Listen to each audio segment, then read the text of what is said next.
Mayroong 5 pagsusuring pangkalusugan na dapat mong iwasan pagkatapos ng edad na 70 dahil maaaring magdulot ito ng mas maraming pinsala kaysa sa kabutihan. May isang lihim na hindi malalaman ng karamihan sa mga nasa katanghaliang gulang at matatanda mula sa kanilang mga manggagamot, sa paniniwalang pinoprotektahan nila ang kanilang sarili. Milyon-milyong matatanda ang pumipila para sa mga pagsusuring pangkalusugan bawat taon. Ito'y hindi balewala, ngunit malayo ito sa pagiging ligtas sa kamatayan. Sa katunayan, ang mga kababaihang iyon ay may mas mataas na panganib na makaranas ng mga masamang reaksyon sa mga gamot na kanilang iniinom, na kinabibilangan ng mga problema sa panunaw, pamamaga sa lalamunan, at marurupok na buto na nababali sa kakaibang paraan. Nais kong ikwento sa inyo si Rosalinda, isang retiradong guro ng piano na 76 taong gulang. Pagkatapos ng kanyang taunang check-up, inirekomenda siyang sumailalim sa isang DEXA scan.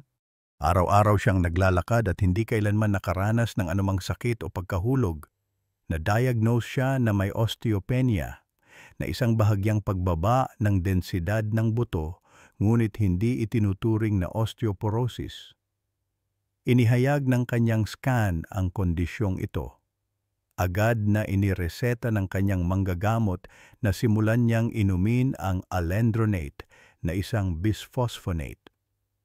Nagsimula siyang makaranas ng matinding pananakit ng panga at reflux pagkatapos ng 3 buwan. Ilang linggo na siyang hindi tumutugtog ng piano nang bisitahin namin siya. Pagkatapos itigil ang kanyang gamot, sinimulan namin ang isang rehimen na binubuo ng bitamina D, mga gawaing weight-bearing tulad ng resistance bands, at isang dieta na mayaman sa calcium na kinabibilangan ng mga pagkain tulad ng sardinas at madahong gulay. 1 taon ang lumipas nang bumalik siya sa kanyang mga pagtatanghal. Sa pagkakataong ito, mas malakas na ang kanyang mga binti. Bumuti ang kanyang balanse at wala siyang mga bali. Kahit na mukhang magandang ideya ang isang mabilis na scan, ang mas mainam na pagpipilian para sa mga taong higit sa 70 na walang panganib na mabalian ng buto o mahulog ay ang pagtuunan ng pansin ang kanilang pamumuhay. Ayon sa isang pag-aral na isinagawa ng Osteoporosis International noong 2022, ang pagbabawas ng mga bali ng higit sa 20% ay maaaring makamit sa pamamagitan ng paggamit ng strength training, mga ehersisyo sa balanse, tamang dieta at paggamot sa kakulangan ng bitamina D. Huwag hayaang maimpluwensyahan ka ng isang numero sa screen upang maghanap ng paggamot na maaaring hindi mo kailangan. Gayunpaman, may isang scan na may potensyal na humantong sa isang bagay na mas nakakatakot: operasyon sa utak. Pagkatapos nito, pag-usapan natin yan. Ang brain MRI para sa pagkawala ng memorya ay nasa ika-4 na pwesto. Ang takot ay isang natural na reaksyon na nangyayari kapag ang mga matatanda ay nakakaranas ng pagiging malilimutin o pagkalito. May takot sa Alzheimer's disease at dementia. Kaya naman, ang karaniwang tugon mula sa mga medical na professional ay ang humiling ng isang MRI ng utak. Sa kabilang banda, narito ang nakakabahalang katotohanan. Ang mga sagot na hinahanap ng mga pasyente ay bihirang ibigay ng magnetic resonance imaging MRI scans, na mga detalyadong imahe na nagpapakita ng istruktura ng utak.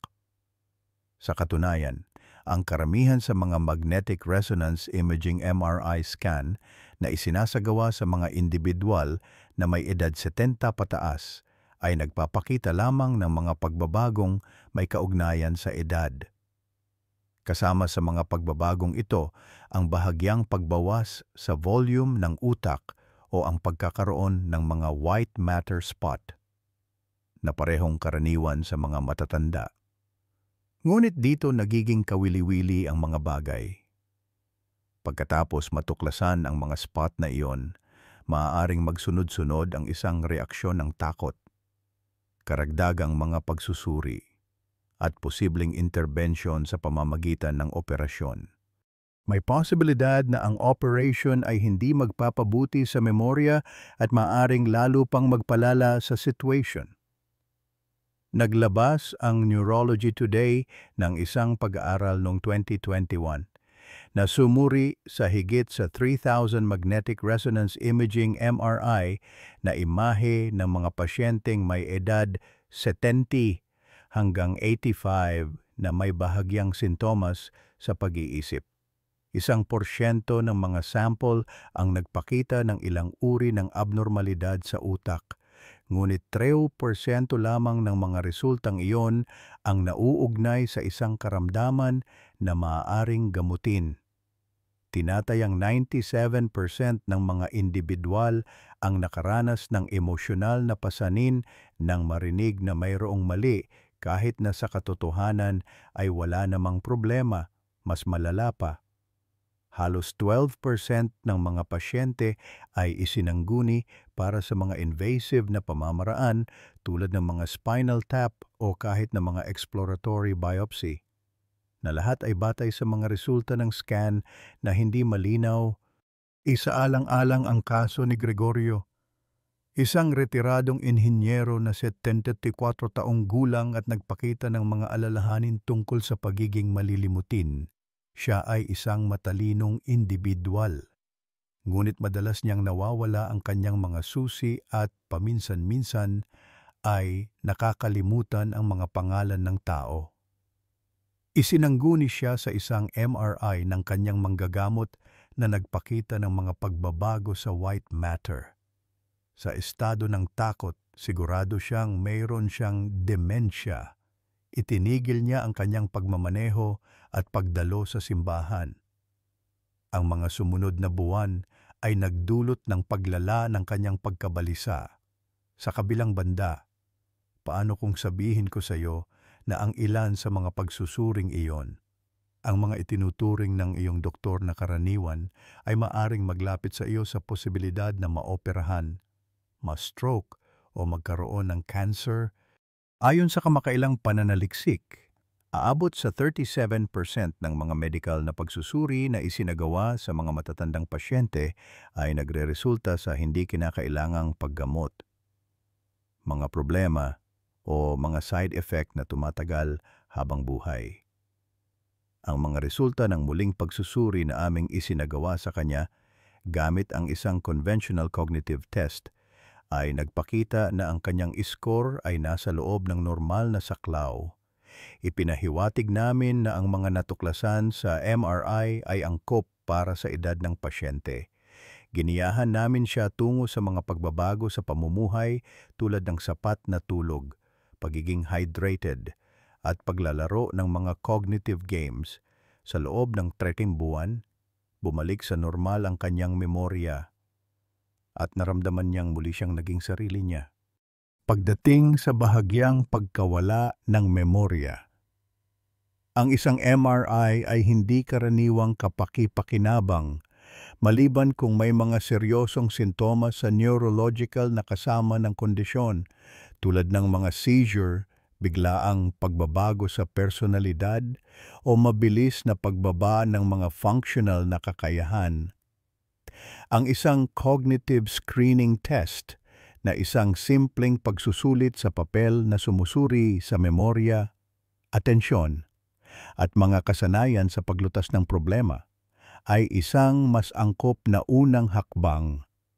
Ito ay mura, mahusay, at pinipigilan ang pagkakataon ng anumang hindi kinakailangang pag-aalala.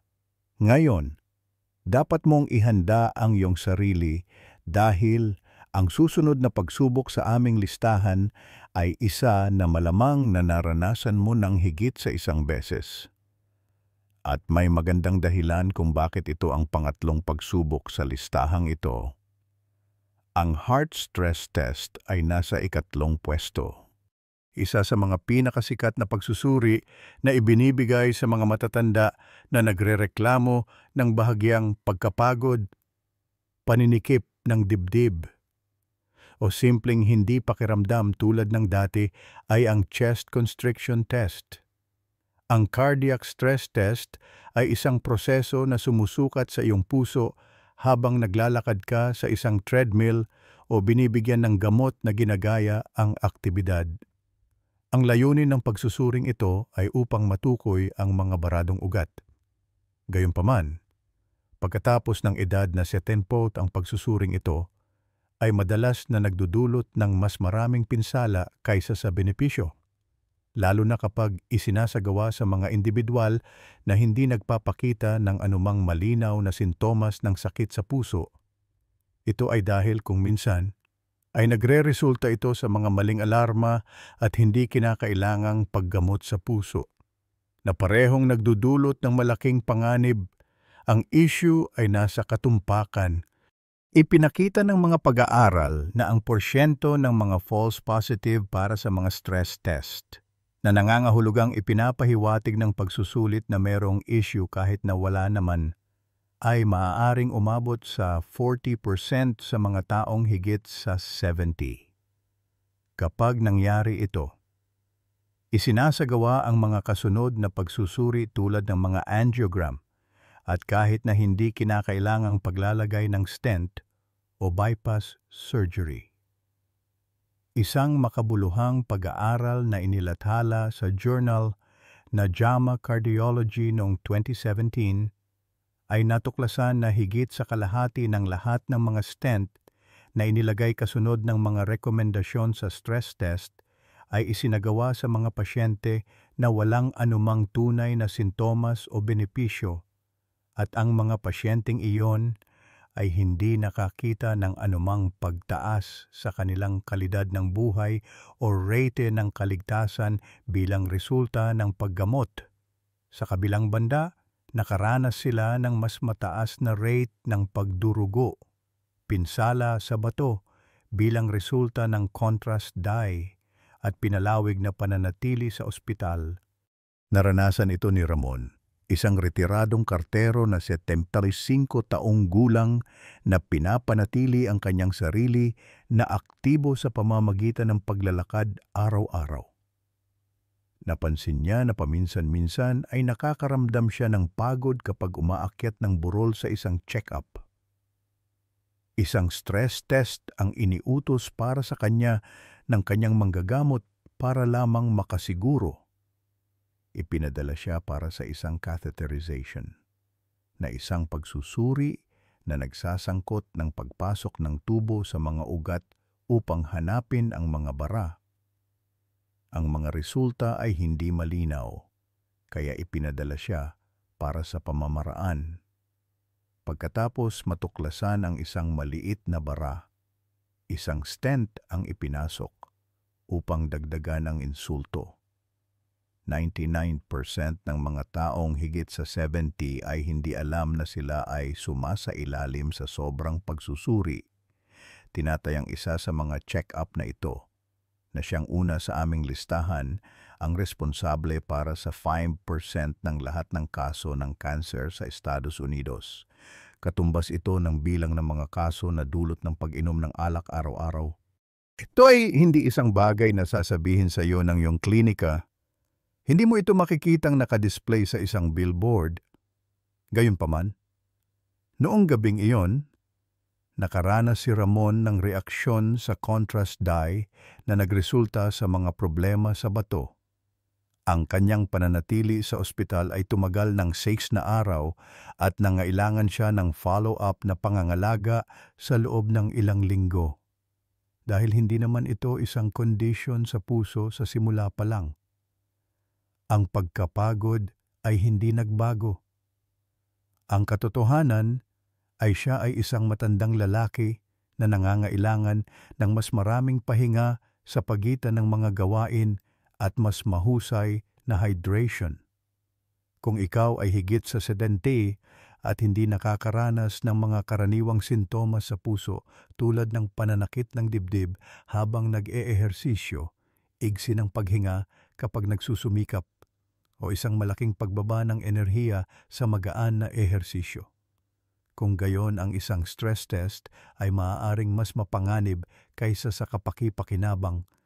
Ang isang resting electrocardiogram na isang pagsusuri sa ritmo ng puso habang ang pasyente ay nasa pahinga, o kahit isang coronary calcium scan na isang low radiation imaging test na tumutukoy kung nagsisimulang maipon ang mapanganib na plaka, ay karaniwang isang mas angkop na alternatibo. Ang mga ito ay mas ligtas, mas madali, at nag-aalok ng mas mababang panganib na pilitin kang sumailalim sa isang pamamaraan na hindi mo kailangan. Sa pangalawang pwesto, ang colonoscopy. Malamang na hindi mo inaasahan ito.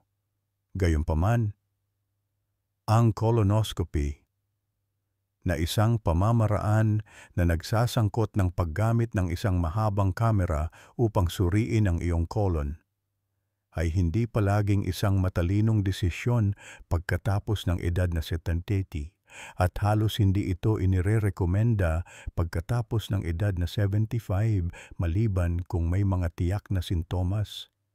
Habang tumatanda, mas nagiging malala ang mga panganib. Bukod sa pagiging nakakairita, ang paghahanda ay naglalaman ng malalakas na laxatives na maaaring magdulot ng mga sintomas tulad ng dehydration, pagkalito, o mga problema sa bato sa mga matatanda. Ang anesthesia na ginagamit sa panahon ng pamamaraan ay nagdudulot ng karagdagang panganib sa paggana ng utak. Ang mismong pagsusuri ay maaaring magdulot ng mga problema tulad ng pagdurugo, pagkapunit, o kahit na mga pagbabago sa ritmo ng puso habang ang pasyente ay nasa ilalim ng sedation. Ito marahil ang pinakanakakagulat na aspeto ng pagsusuri. Naglathala ang JAMA Internal Medicine ng isang pananaliksik noong 2019 na sumubaybay sa higit sa 1.3 milyong kalahok ng Medicare na may edad pataas. Batay sa kanilang mga natuklasan nila na 2 buhay lamang ang nailigtas para sa bawat 1,000 colonoscopies na isinagawa sa mga individual na may edad 70 pataas, habang higit sa 20 katao ang nahaharap sa mga malubhang problema. Ito ay isang risk-to-benefit ratio na 10:1, at kahit na matuklasan ang mga polyp, karamihan sa kanila ay napakaliit at napakabagal lumaki. Pagdating sa pag-aalaga sa isang matandang tao, ang pag-alis sa kanila ay maaaring magdulot ng mas maraming pinsala kaysa sa pag-iwan sa kanila. Kasama ang kanyang anak na babae, si Daniela, na 73 taong gulang noon, ay namamahala ng isang maliit na panaderya na pag-aari nila. Walang mga senyales o sintomas, walang pagdurugo, walang pagbabago sa kanyang dumi, at walang kasaysayan ng colon cancer sa kanyang pamilya. Ngunit ang kanyang bagong pangunahing manggagamot na katatapos lang ng kanyang residency ay mariing inirekomenda na sumailalim siya sa isang screening colonoscopy. Sumang-ayon siya. Isang maliit na polyp ang inalis sa kanya sa panahon ng pamamaraan, at pagkatapos ay pinauwi na siya. Noong gabing iyon, nakaranas siya ng matinding sakit sa kanyang tiyan at hinimatay siya. Nang makarating sila sa ospital, natuklasan nila ang isang butas sa bituka. Sa loob ng 9 na araw na paggaling niya, nabawasan siya ng 10 libra. At mula noon, hindi na siya ang dati. Sa aming pagsisiyasat, natuklasan namin na dati na siyang sumailalim sa 2 colonoscopies na parehong matagumpay. Walang dahilan para gawin itong muli. Para sa karamihan ng mga matatanda, kasalukuyang ipinapayo ng United States Preventive Services Task Force na itigil ang regular na screening para sa colon cancer sa edad na 75. Ang mga pagsusulit na nakabatay sa dumi tulad ng FIT test na isang non-invasive na fecal test na maaaring gawin sa bahay ay madalas na pinakaligtas na alternatibo para sa mga individual na nasa mabuting kalusugan. Kahit na hindi ito nangangailangan ng anumang paghahanda o sedation, kaya pa rin nitong matukoy ang karamihan sa mga nakakabahalang kaso. Kung ikaw ay nasa proseso na ng pagkuha ng colonoscopy, mahirap nang umatras dito. Kaya dapat kang magtanong sa iyong doktor tungkol sa ibang mga opsyon. Ngunit ang katotohanan ay nakatago sa loob ng komunidad ng agham. At ngayon, hinuhukay natin ang lahat ng ito. Ang 5 pagsusuring pangkalusugan na dapat mong iwasan pagkatapos ng edad na 70 ay tinalakay sa video na ito, kasama ang nakakatakot na katotohanan tungkol sa kung ano ang maaaring gawin ng mga check-up na ito sa iyong katawan. Lahat ng ito ay suportado ng tunay na siyentipikong pananaliksik at hindi ka maniniwala kung ano ang nakarating sa ikalawang pwesto. At ngayon ay narating na natin ang pinakasobrang ginagamit, pinakamapanganib at pinakamapanirang check-up para sa mga senior citizen. At halos garantisadong naranasan mo na ang pagsusulit na ito. Una sa lahat, ang taunang full-body CT scans. Ang paggamit ng full-body computed tomography CT scans na paminsan-minsan ay kasama sa mga executive health packages o inaalok bilang mga serbisyong pang-iwas sa mga pribadong klinika, ay isinusulong bilang isang paraan upang matuklasan ang cancer sa mas maagang yugto. Gayunpaman, narito ang nakakatakot na katotohanan. Ang iyong katawan ay sasailalim sa isang malaking halaga ng ionizing radiation sa mga pagsusuring ito. Ang posibilidad na magdulot ng hindi kinakailangang mga follow-up, biopsy, at kahit na mga pamamaraan sa pag-opera ay napakataas para sa mga matatanda, lalo na sa mga higit sa 70.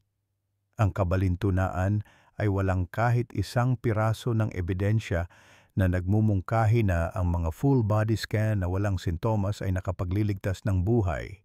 Humigit kumulang 500 chest x-ray ang katumbas ng radiation na ibinibigay ng bawat scan na naglalaro mula 10 hanggang 20 millisieverts.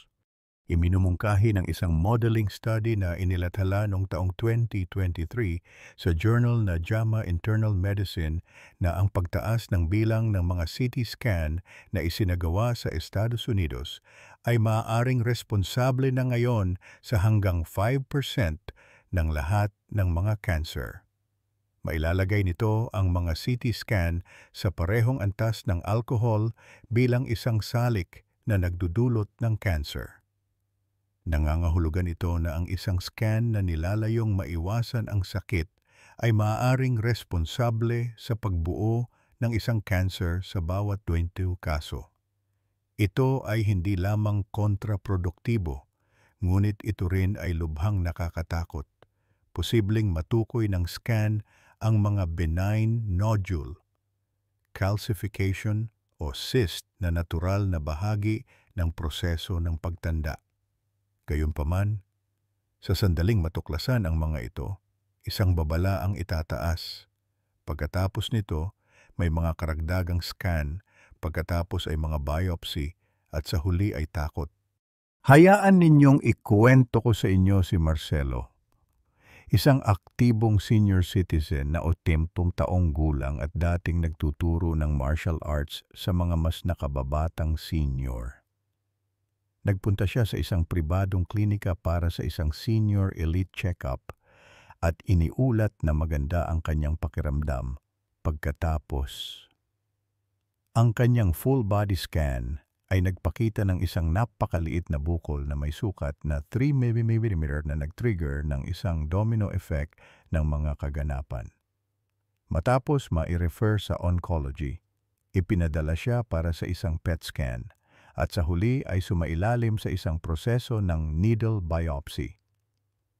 Ano ang resulta? Hindi nakakapinsala. Ngunit ang biopsy ay nagdulot ng pagbagsak ng isang bahagi ng kanyang baga na nagresulta sa kanyang pagkaospital at nangailangan ng rehabilitasyon sa loob ng 2 buwan.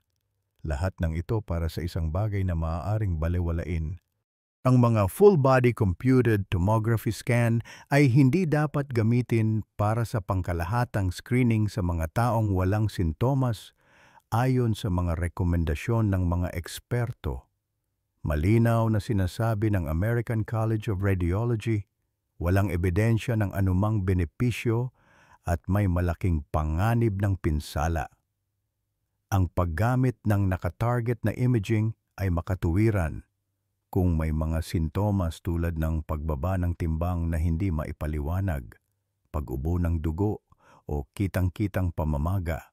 Ngunit ang pag-scan sa buong katawan ng hindi nakatuon sa anumang partikular na lugar ay maihahalin tulad sa paggamit ng isang landmine detector upang maghanap ng kayamanan, kahit na may matuklasan ka.